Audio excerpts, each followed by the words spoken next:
Bem, sempre com a gerente de projetos da Bianimal, às quintas-feiras, a Janaína Braga. Bom dia, Janaína.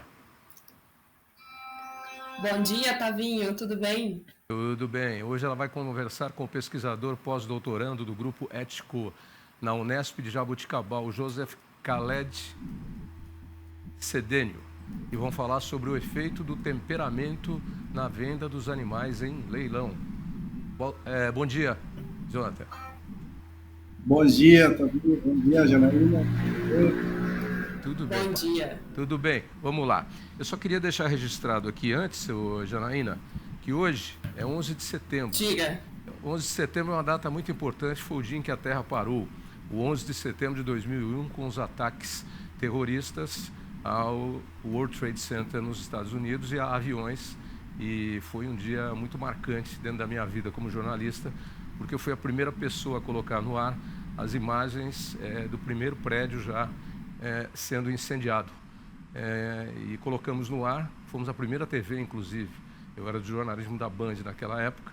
E depois eu permaneci no ar até umas 4 horas da tarde, direto, narrando o inenarrável, aquilo que a gente não sabia o que estava acontecendo. Agora, por exemplo, 11h27, é mais ou menos a hora em que ruiu a segunda torre, se eu não me engano. Era por aí. E a gente ficou num trabalho árduo, hercúleo, para tentar entender o que estava acontecendo no mundo naquele dia. E só fomos entender mais tarde. Eu vou até rodar aqui um trechinho aqui para registro aqui, que está no Facebook, está no Google, de uma entrevista que o Nelson Gomes fez comigo alguns anos atrás na Band News, na Band News TV. Aqui, está no Google. Que no dia 11 de setembro foi o primeiro a noticiar pela TV Bandeirantes os ataques dos 11 de setembro. Tavinho, muito boa tarde a você, tudo bem? Boa tarde, Nelson. Boa tarde, telespectadores e amigos Band News TV. Eu até falo, né? Eu estava aqui embaixo, você estava aqui embaixo porque o Band News fica no térreo e a redação da TV Bandeirantes, da TV Enfim, Band fica... não vou tomar mais do seu tempo, mas é só para deixar registrado aqui esse momento do qual nós participamos aí, narrando um pouco da história do mundo, fazendo o nosso trabalho como jornalistas. Naquela época ainda não no agro, né? Naquela época eu estava no noticiário geral. Mas só para deixar registrado, Janaína. 11 de setembro é um dia inesquecível. Sem dúvidas, Tavinho, sem dúvida. Para todos nós, né? É um dia muito marcante, sem dúvida. Sem dúvida. Vamos lá. Mas marcante também é o assunto que vocês vão falar aí, porque animal no Tatersal, na hora do leilão, passa sufoco. É estresse em cima de estresse. E agora eu vou deixar o assunto para É vocês. isso Né? aí. Eu imagino o que o bicho deve ficar pensando quando está ali em cima. Né? É mais ou menos um 11 de setembro, sem saber o que está acontecendo. Com você, Janaína. Com você aí, Joseph. Vamos lá. Joseph, obrigada por topar participar hoje aqui conosco para falar de um tema tão importante, muitas vezes esquecido, né? Que é esse processo da comercialização dos animais. Então, seja muito bem-vindo. Janaína, eu que agradeço o convite. Maravilha. Então vamos lá, Joseph. Vamos começar aí pela pergunta, talvez o centro dessa conversa, né? Quando a gente manda os animais para o leilão, né, para ser comercializado, tanto quem está vendendo quanto quem está comprando precisa olhar para esse cenário com um olhar mais crítico, né? Pensando do ponto de vista do bem-estar dos animais, que tem uma consequência direta, né, depois, tanto para quem compra para quem vende. E, Joseph, com esse conhecimento que você tem aí, né, acerca desse ambiente do leilão, na sua visão, quais são os principais problemas que existe hoje na prática que afeta o bem-estar dos animais nesse processo? Perfeito, vamos lá. Bem, talvez o manejo dos animais nos leilões é uma das etapas mais importantes dentro do sistema de comercialização, mas tem muitos desafios, certo? Por exemplo, os animais são transportados para serem comercializados. Já aí tem um fator que é aversivo e um estresse também. Mas quando eles chegam lá no leilão, eles enfrentam vários outros desafios e estressores, como, por exemplo, mistura com outros animais, ruído, tem déficit de água, comida, além de interações negativas e do manejo aversivo que muitas vezes acontece durante essa fase de comercialização. Então, tudo isso, todos esses elementos em conjunto afetam o bem-estar dos animais nesse momento. Joseph, essa sua última abordagem aí, né, de trazer a interação do homem com o animal, me chamou muita atenção enquanto eu lia seu trabalho que 45% dos animais avaliados, eles tiveram algum tipo de interação negativa com esse manejador, né, que seja bater, que seja gritar, alguma coisa que causou essa aversão. Né? Quase metade dos animais, é um número muito expressivo que chama a atenção. Na sua percepção, né, durante essa avaliação, qual era ou quais eram os principais motivadores que faziam com que esses manejadores agredissem esses animais? Exatamente. Olha, lembrando que a gente fez uma avaliação de mais de 4.500 animais e desses 4.500 animais, quase 50% recebem agressões.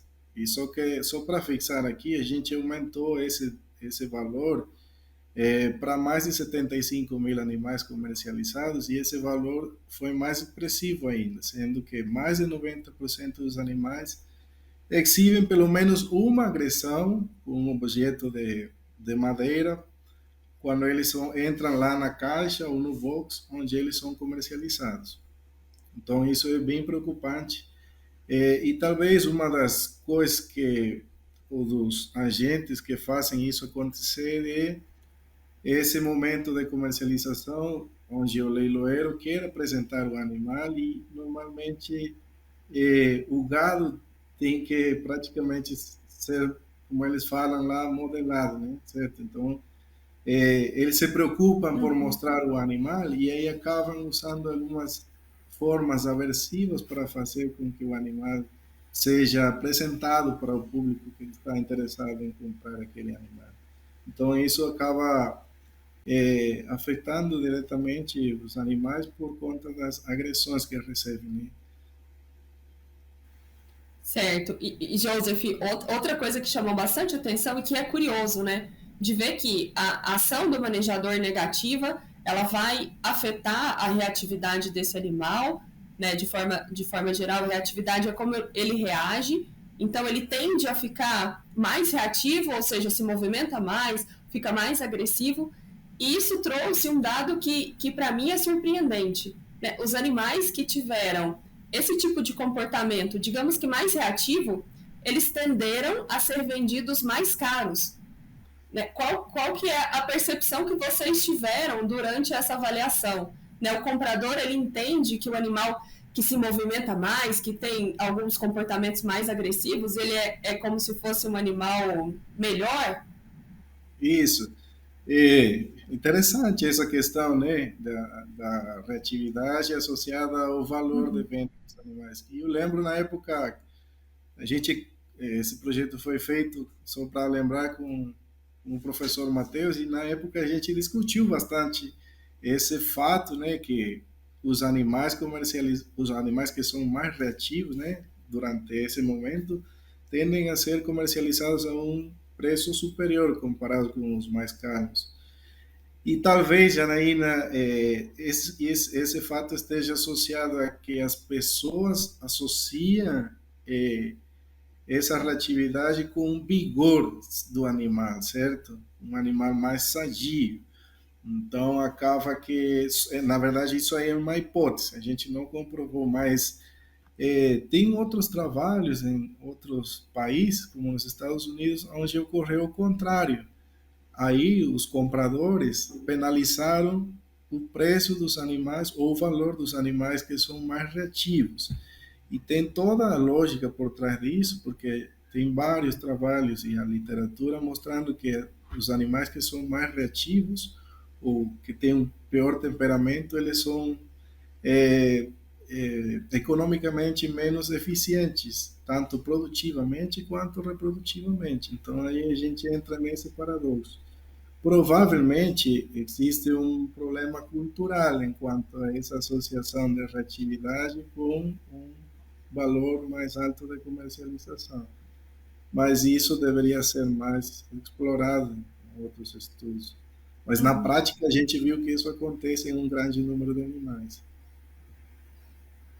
E Joseph, dentro desse cenário, né, que tem diversas, digamos assim, pontos críticos que podem afetar o bem-estar dos animais, como você trouxe, né, a questão do transporte, a privação de água, muitas vezes, de comida, mas a interação entre os animais e as pessoas, ela tem um papel muito central, né, ali nessa questão da manutenção do bem-estar animal. Você, como um especialista nessa área, se você pudesse dizer 3 ações práticas que quem é hoje, né, quem está, os donos dos leilões, quem faz esse processo de compra e venda nesse tipo de sistema, poderia colocar em prática hoje com custo baixo para melhorar essa interação homem-animal, que a gente sabe que tem uma consequência importante, né, no desempenho desses animais aí futuro, quando chega na fazenda, além da gente também pensar no risco, né, de segurança que essa pessoa tem ali agredindo, se o animal é muito reativo, pode devolver isso, né, para as pessoas. O que você diria? 3 medidas práticas. Isso. Olha, com certeza o treinamento é fundamental. O treinamento para a adoção de boas práticas de manejo seria o primeiro. Segundo, trocar ferramentas de manejo, como por exemplo o bastão, o choque elétrico, aquelas varas de madeiras. E, se é necessário, adotar algumas melhoras nas infraestruturas. Para mim, essas seriam as 3 principais estratégias para minimizar esse problema. Agora, como você falou, existe o risco de que esse manejo aversivo tenha algumas implicações nos cortes, nas canais desses animais. Veja bem, tem muitos animais que são comercializados já no final e vão direto do leilão para o abate.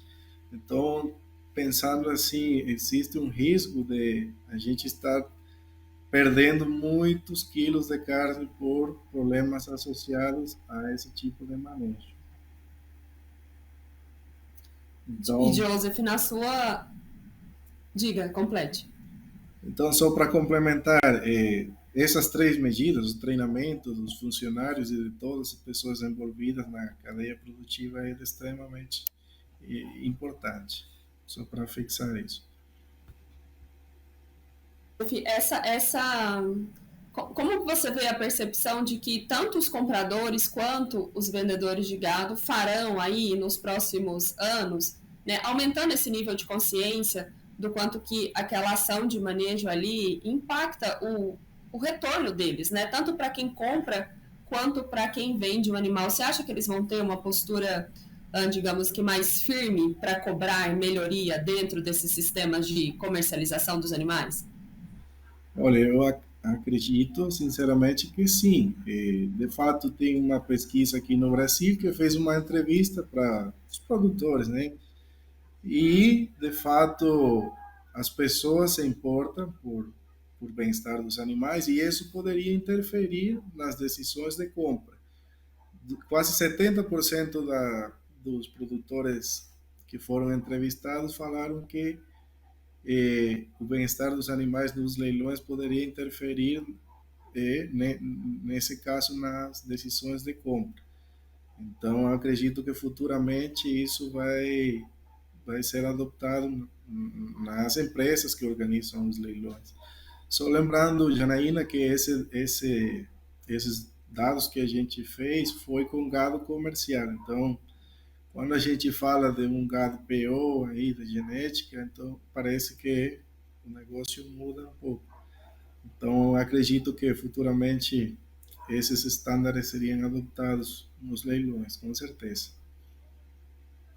Importante, né, Joseph, a gente discutir esse tema que até hoje aqui dentro da nossa realidade ainda é pouco discutido, né, o bem-estar dos animais que vão para leilão e como que isso vai retornar produtivamente, né, financeiramente para todo mundo que está envolvido, obviamente sem a gente falar de uma questão ética, né, do compromisso que a gente tem de manter.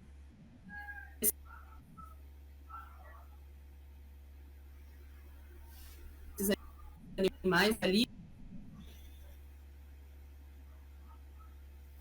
E bem.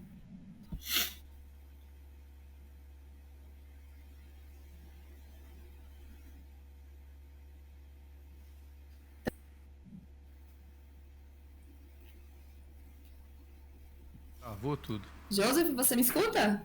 Destravou. Estou ouvindo. Voltou?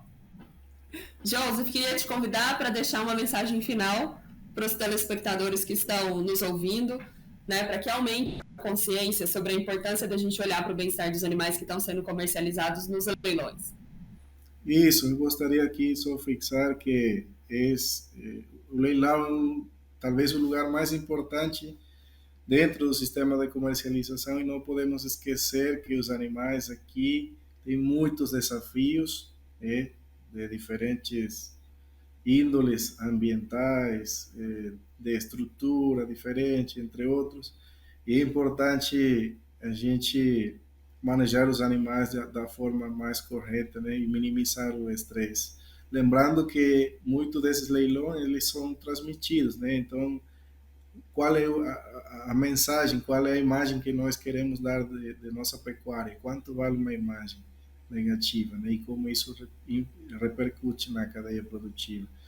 Então nós temos que nos preocupar por isso e obviamente aqui a gente entra em um conceito de um bem-estar, né? Bem-estar para os animais e obviamente para as pessoas, porque nossos dados mostraram que as pessoas também sentem lá o cansaço físico produto desse manejo aversivo lá.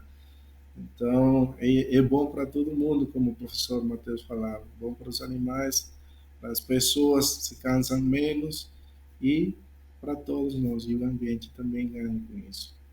Então, muito obrigado pelo convite. Obrigada, Joseph. À disposição. Nós que agradecemos e lembramos aí do nosso saudoso professor Matheus. Tavinho, é contigo. Pois é, eu queria só dar um pitaco aí na conversa de vocês dois, achei muito legal e muito produtiva. Mas eu tenho que explicar uma coisa, porque nós somos um canal que também faz leilões e transmite leilões.